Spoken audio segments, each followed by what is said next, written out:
Hey Facebook, how are you today? Welcome to the Money School. And before I get started, if you would be so kind to please share this video or have a watch party, invite your friends, your families, your co-workers, or anybody that you really care about and that you want them to be able to live out their dreams. Hold on, I'm trying to see because I actually really want to do see your post that you make today. Anyway, I want to talk to you about something that actually came up today from an email that I received. And I don't know if I actually, would you say turn my volume down? Got it. I don't know if I can see. Hello, Ann, how are you? Hi, Miss Lasson, how are you? Hey, niece. Hey, Deandra. Hi. Namey. No, am I saying that right?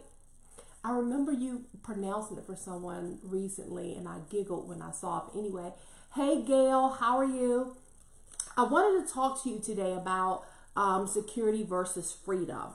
And are you following the script? And this really came from an email that I received earlier today. Actually, I just read it maybe like an hour or so ago. But it made me think about how so many people seek job security because that's what we're taught both at school and at home.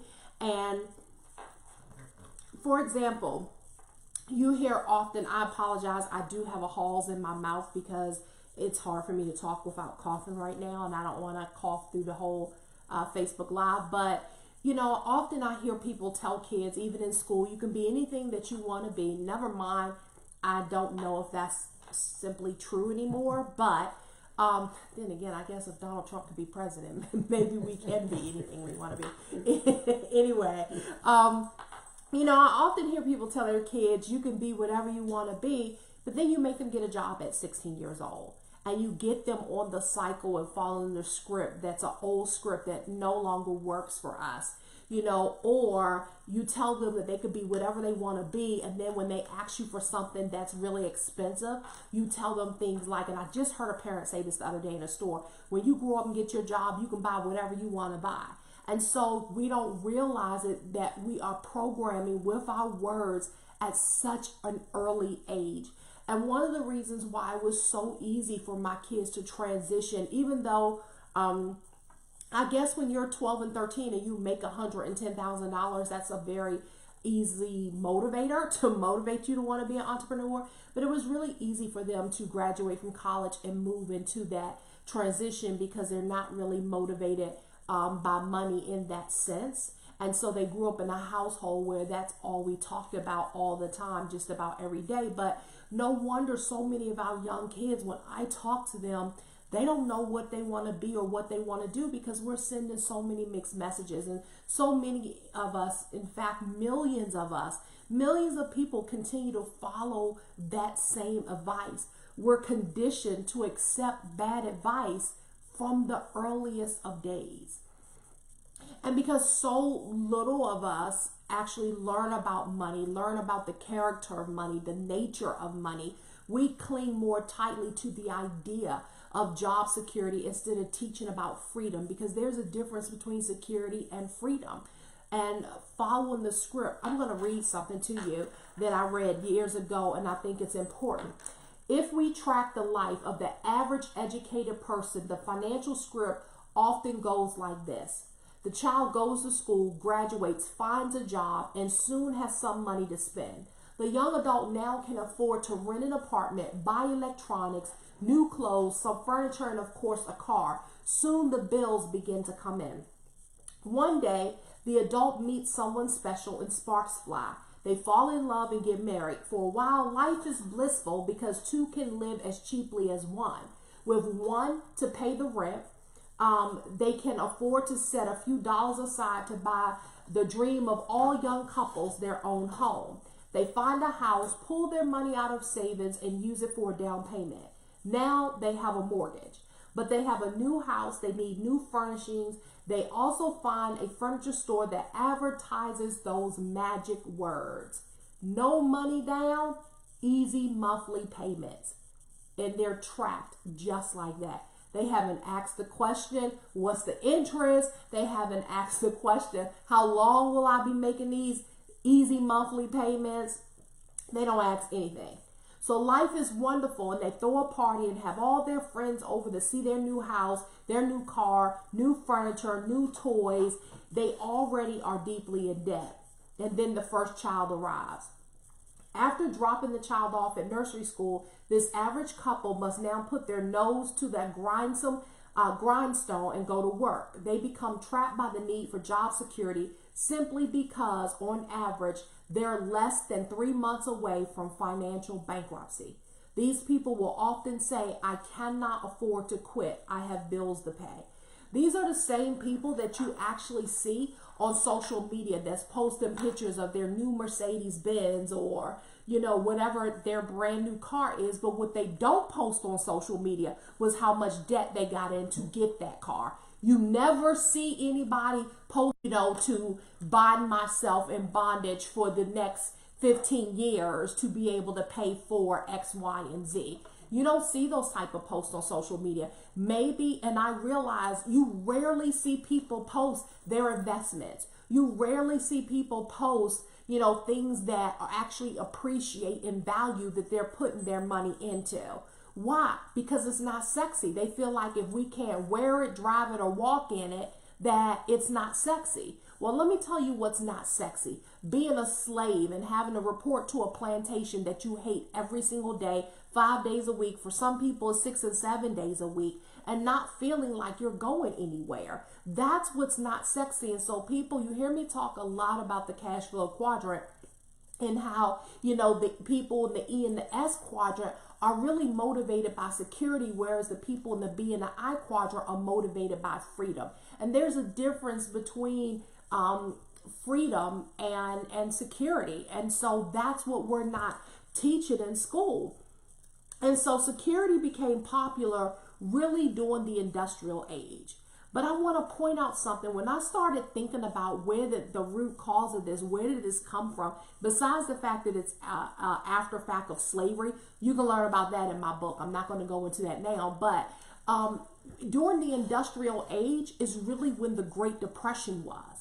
And so people were programmed because they were looking for security to carry them through, the Great Depression and beyond. And so we have to understand when these mindsets of go to college, get a good job, because you have a factory worker now who is sweating on the front lines of the factory day in and day out. You have people that are coal miners now, that somebody drops them down in the middle of a pit and they're mining all day, every day for coal so we can have electricity and we can have power. These are the mindsets of the people that are telling you to go to school so you can get a better job, so you won't have to be in the factory, so you won't have to be a domestic worker, so you won't have to farm, so you won't have to mine. That was the mindset during the industrial age. Why? Because of the Great Depression. So they're like, look, go to school so you can get a good, secure job and you don't have to do the things that we're doing. You can live a better life. But we're no longer in the industrial age. We're in the information age now. And so the same strategies that you use or your grandparents use don't work in today's economy. And so security became popular again during the industrial age, which was the home of the Great Depression. And so I wrote a few notes here today. And I said, even if you do not have much money, it is important for you to invest in your financial education, for when changes come, you'll be better prepared for them. Don't be caught unaware and unafraid. No one can predict what will happen, yet it's best to be prepared be prepared for whatever happens. And so this means getting educated now. Listen, earlier today, I'm going to go back to an email that I got, which is what started this whole thing today for today's Money School.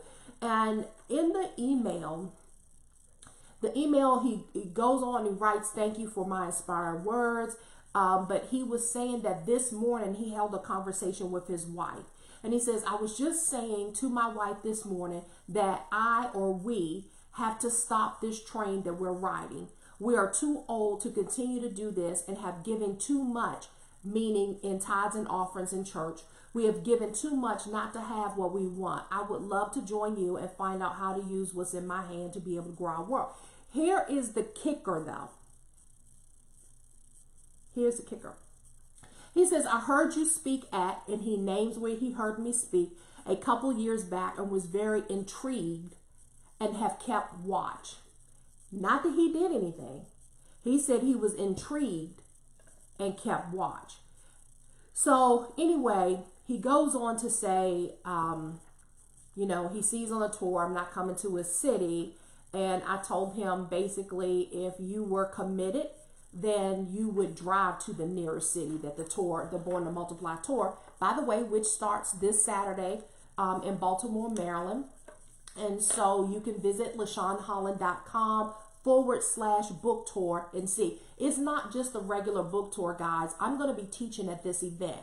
And so it's not, if you know anything about me or you've been following me for some time, you would know that the most important thing to me is that people get results with their money. And so I love when people get results. And so I'm going to be teaching after I signed everybody's book. I'm going to spend about an hour and a half, almost 2 hours teaching some things that wasn't in the book, because the book started out to be really, really, really thick. And so I had to remove some things, but I'm going to be teaching things about Born to Multiply that actually wasn't in the book. And so I'm thinking about when I read that email today, I actually went in the kitchen and I asked my husband, I said, how long ago did I teach at this particular place? It was a church. And he said, at least 4 years ago. I am thinking, that's 48 months. Like, that's a lot of weeks, a lot of days. 4 years have gone by and you didn't do anything. I am positive at this particular venue that I gave them an offer to go deeper with me so they could make a decision to change, and they didn't. And the simple thing is, a lot of times we stay on the same script of go to school, get a good job, and we sit around and we wait for security to come. And really, that's a scarcity mindset. It's a different mindset. It's not a growth mindset. It comes out, security comes out of a scarcity mindset or poverty mindset. It's not a growth mindset. Actually, I think, listen, I wrote down earlier, taking back control of your finances. And so when you take back control, security is ultimately controlled by the one providing the security. It's not what we think it is. Job security is not security anymore. If it was, think about the government shutdown, the furlough that just happened. If your job was so secure, what would happen today if you were to be laid off your job? What would you do? And so part of what I teach is you having the ability to take back control of your finances. And so, you know, security, the one providing security in your life, is really your employer. They determine when you get paid, how much you get paid. They determine when you get laid off. Rob does say no money, no honey, but that's another teaching. But I wrote that down. But listen, commitment is an act. 4 years went by and he's still in the same place. 4 years of continuing to sow. 4 years of, I'm assuming that he was using his faith. I'm assuming that he was also speaking over his seed, hopefully. But 4 years went by. 4 years. You got one opportunity. 4 years go by. You don't take advantage of the opportunity and you're still in the same place. How many of you was never committed or made a decision to do something that can put you in a better situation and you allowed that opportunity to go by, and not just go by, you know, you did nothing for 4 years except more of the same. Doing more of the same is going to give you more of the same results. And so commitment is an act, it's not a word. People say, well, I'm committed to doing this, but you're not doing nothing. Commitment is an act, is not a word. The only limit to your impact is your vision and your commitment level. That's it. Commitment is the foundation of great accomplishment. There's a difference between interest and commitment. Years ago, I heard this lady say this. I was in California, and I had actually, I was a part of a mastermind program. And she said this. She says a lot of times people will attend your events and, want to come hear you speak. They get riled up and they never commit to do anything different. And she says there's a difference between the people that are interested and the people that are committed. She says when you are interested in doing something, you do it only when it's convenient. When you are interested in something, you do it only when it's convenient. When you are committed to something, you accept the commitment with no excuses, only results. See, and so I get a lot of people, can you tell me? Prime example, spoke to a young lady who lives in Richmond. Can you tell me when you're coming this way? I let her know the conference is coming on the date. We got one registration and it wasn't from her, from Richmond, Virginia. And so Richmond may get kicked off the list like Philadelphia got kicked off the list. There's no guarantee. Are you going to sit around and continue not to be committed to doing something? And so commitment, there's a difference between you being interested in something and you being committed to something. Commitment is the little choices every day that leads to the final results that we strive for. It's the little choices that we choose to make every day. T.D. Jakes said, if you cannot conquer what you are not committed to. He says you can't conquer what you're not committed to. When confronted with a financial challenge, the committed heart will search for a solution, but the undecided heart searches for an excuse. That will preach right there. Remember, the Bible says that a double-minded man is what? Unstable in all his ways, not some of his ways. It says all of his ways. He cannot make up his mind. He got 1 foot in the door, 1 foot outside the door. He's uncommitted. He says he wants to get his money right. He wants to learn how to be a money multiplier, but he never makes a decision to learn anything new. Listen, a double-minded man is unstable in all his ways. Inaction and inactivity are symptoms of not having a commitment. Inaction and inactivity are symptoms of not having a commitment. And so is procrastination. If you really want to be honest, procrastination is really you not having a commitment to something. And so you don't get 100% of results with a 50% commitment. It doesn't work like that. It would be wonderful if it did. And so commitment to learning what you don't know requires you to invest time. It requires you sometimes to miss events or to miss entertainment. I posted this weekend, I actually went to go see The Lion King with my family. It was a $200 event. And I'm like, people spend this every single weekend. They spend money to sit up in the movies every single weekend, but can't invest in a $200 program to change their lives, or a $50 program, or a $29 program. But you have money to go eat. You got money to eat out every single day. You have money to, go entertainment, to go to shows. And I'm looking at some of the tickets of some of these shows, and I'm like, I like the entertainer, but I don't like my investment account. I would much rather for my money to be multiplying. Their money, they're on stage, their money has multiplied. And so, you know what? Success on the right side of the quadrant requires financial intelligence. And a lot of times I find, even with people that start businesses that are not successful, because there's a huge percentage of businesses that fail and within the first 3 years because they don't know what the heck that they're doing out here in the market. And so success on the right side of the quadrant requires financial intelligence. If people lack basic financial intelligence, they will find it hard to survive on the right side of the cash flow quadrant, trying to create business systems and investments. And so don't follow the script if the script doesn't end the way that you want it to end. Listen, rewrite a new script. You don't have to follow that script. We used our faith. We spoke to our seeds, but we also got a sickle out. You guys know what a sickle is? A sickle is a short-handed farming tool that has a semicircle blade on it that's used during harvest time to cut down the harvest. And a lot of times believers, we have the sowing down pat. We have the faith. We've gotten a million scriptures written out. We're confessing the scriptures, but we don't have a sickle.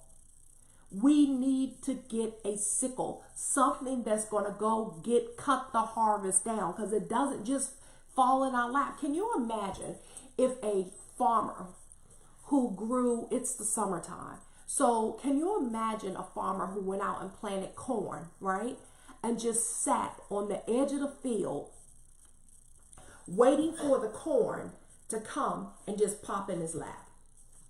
Like the corn just going to leap up off the corn stalk and just come lay in his lap. Like the watermelon is going to pop itself off the vine and come and jump in his lap. Like the string beans are going to pick itself, put itself in a basket, and deliver itself to the grocery store. That sounds really stupid, right? That's how it looks for believers to sit down and do nothing. That's how it looks. You got to get a sickle. You got to do something different. And I'm not saying go quit your job. What I am saying is don't be like this gentleman and let 4 years go by and don't do anything different.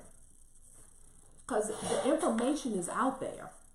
You know, I'm not the only one. There are plenty of people out there that's teaching you how to do it.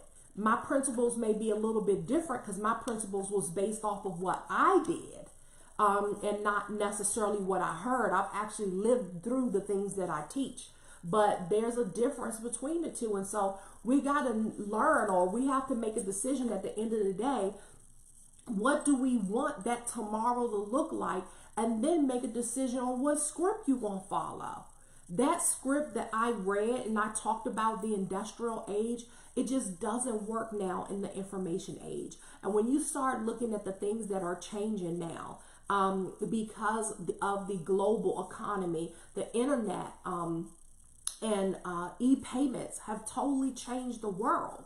And so the things that worked in the industrial age just doesn't work in the information age. You got companies like Ernst & Young and Google who are no longer requiring you, Microsoft, to have a college degree to apply for a job there. So to sit around and think, and I'm not saying, listen, my oldest son has a college degree in economics. My youngest son has a college degree. College really should be for networking on your next level, and people don't get that. And so, you know, I'm not telling them to go to school so you can get a great job and be stuck the rest of your life. Listen, if their purpose, whatever God intended for them to be in life, required them to go to school and if they wanted to be a doctor, God purposed for them to be a doctor, then by all means, you got to go to school. You shouldn't be in the OR just watching YouTube videos. Like that's not going to work. I don't want a brain surgeon doing surgery on me who has not been properly educated in that area. You know, if God intended for you to be a judge, by all means, go to law school if you know that is the very reason that you were put here on earth. And so whatever your purpose is or why you were put here, figure that purpose out and then go and walk in that vein instead of wasting your time doing something that really gives you no fulfillment. Because ultimately, that's what we're looking for in the earth. We want to find our place. You know, what brings you fulfillment? Do you even think about it? You know, what brings you fulfillment? And then whatever the answers are that you're asking yourself, that's the script that you should be following. Not the script that somebody wrote to you back in life, not just a word. You got to be willing to do something different. And so I enjoy spending this time with you. How much time do I have left? 25 minutes. Oh, wow. Okay. So listen, join me on the book tour if you haven't already registered for the book tour. You don't want to miss this. One of the things that we made a decision to do is give away something, a gift. It has an $800 value to it on the book tour. And so, yes, you will, for the $47, you're going to be getting a hardback cover of my new best-selling book. I never get tired of saying that, Born to Multiply. But I'm also going to be teaching you something of value. And so it's not just you getting a book. You know, I don't want people thinking, well, a book, I can go on Amazon and get it for $26. Listen, what's of value are the things that I'm going to be teaching at the event. And so I look forward to seeing you on Saturday. Saturday kicks off Baltimore. So if you live in Maryland, if you live in Northern Virginia, if you live in Washington, D.C., join me in Baltimore on Saturday. It's going to be at the Grand. And you'll find out what time when you go register, because I don't want, you know, jokers will show up without registering. Anyway, so go to LaShawnHolland.com/book tour and register. I look forward to seeing you there. Thank you. Bye-bye.